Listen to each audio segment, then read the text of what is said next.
I was forced to sell my dream car to pay for my son's mistake. Today, he surprised me. I, 45M, never thought I'd be sharing this story, but after what happened today, I feel like I need to get this off my chest. It's a long one, but I promise it's worth the read. My love affair with cars started when I was just a kid, watching my old man fix up vehicles in our tiny garage. He passed away when I was 15, leaving behind his toolbox and a dream of one day owning a classic muscle car. 20 years ago, I finally found her, a beat-up 1969 Mustang Mach-1 sitting in some old-timer's barn, covered in dust and barely running. The price was steep even then, but my wife supported my dream, saying we'd make it work with our savings. For 15 years, that car was my sanctuary. Every weekend, every spare moment, I was in the garage, slowly bringing her back to life. My wife would bring me coffee and sandwiches, calling it my therapy sessions.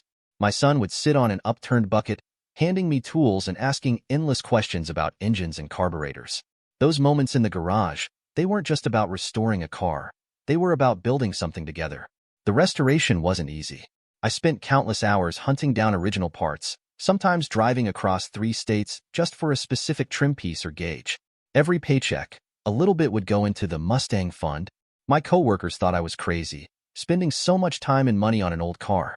But they didn't understand what it meant to me. It wasn't just about the car. It was about finishing what my dad and I never got to start. By the time I finished the restoration, she was perfect.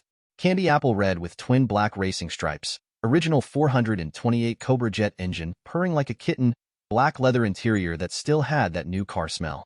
Car shows, weekend drives, father-son trips, that Mustang was part of every special moment in our lives. Then came that phone call 2 years ago, at 2 a.m. My wife answered first, but I was already awake, knowing something was wrong. When she handed me the phone, I heard my son sobbing, barely able to get the words out. He was at a college party, had too much to drink, and made the stupid decision to drive his friend's car.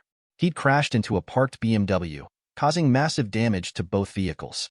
By some miracle, no one was hurt, but the situation was bad. Really bad. The next morning, we drove 4 hours to his college town. The scene was worse than I'd imagined. The BMW, a brand new M5, looked like it had been put through a compactor. His friend's car wasn't much better.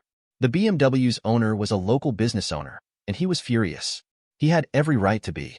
The police were involved, and my son was facing potential DUI charges, which would have ruined his future before it even started. After hours of discussion with the BMW owner, his lawyer, and the police, we managed to reach an agreement. If we could pay for all damages within 30 days and my son attended mandatory alcohol counseling, the owner wouldn't press charges.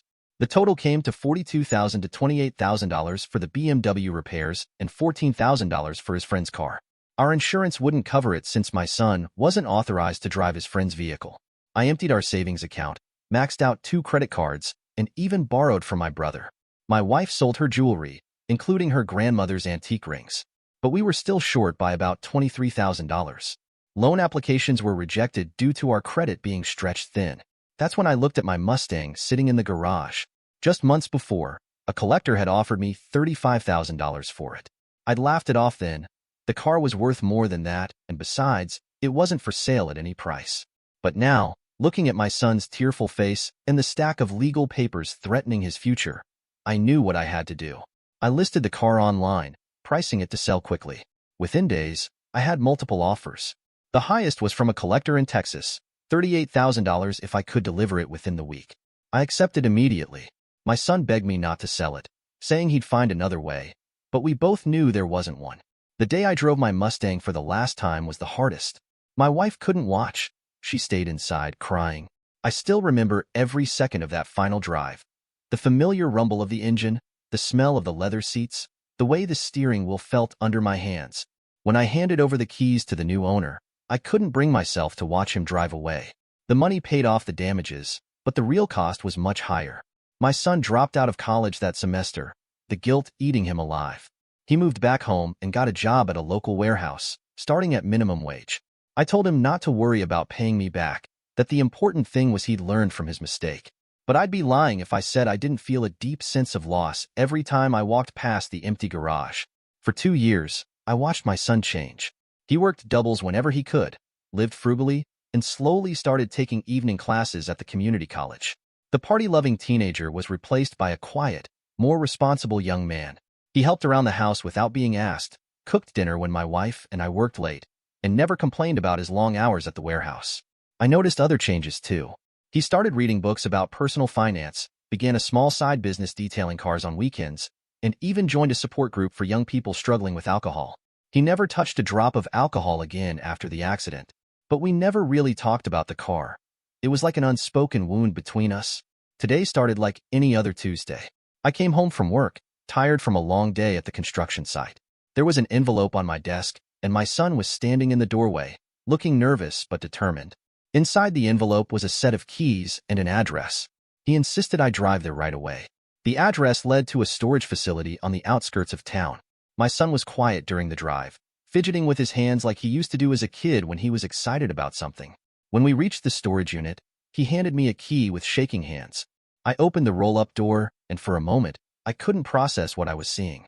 There, under the fluorescent lights, was my Mustang. The same candy apple red paint, the same black racing stripes, even the small dent in the chrome bumper that I'd never gotten around to fixing. My son had tracked down the buyer 6 months after I sold it and had been working towards buying it back ever since. He explained everything then. How he'd taken on extra shifts, lived on ramen noodles, and saved every penny he could. He'd even started an online business buying and selling car parts to make extra money. The owner had agreed to sell it back for $32,000, less than what I'd sold it for because it needed some work now.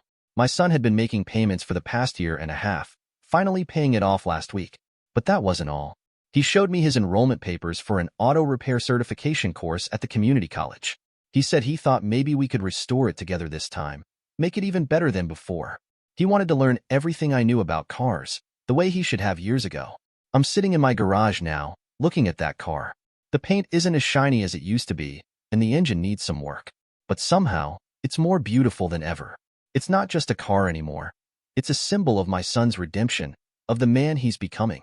To those who might judge him for his mistake, we all mess up. It's what we do afterward that defines us. My son could have run from his mistakes, made excuses, or given up. Instead, he faced his actions head-on and worked tirelessly to make things right. He's not the same kid who made that desperate phone call 2 years ago, and I couldn't be prouder of the man he's becoming.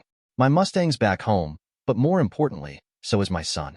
We start work on the restoration this weekend, and this time, we're doing it together. Edit. Thank you all for the overwhelming response and awards.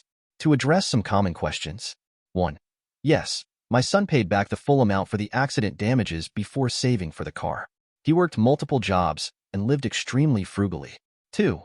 The car needed significant work when he bought it back, which is why he could get it for less than what I sold it for.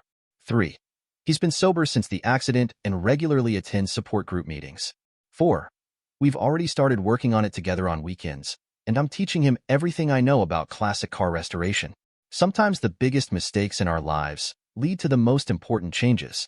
I lost a car but gained something much more valuable, a stronger relationship with my son. Thank you for watching. If you enjoyed this story, please hit that subscribe button. Don't forget to give it a thumbs up and share it with friends or family who might enjoy it too. Your support means a lot. And if you have any thoughts, questions, or story ideas, drop them in the comments below. I'd love to hear from you. See you in the next story.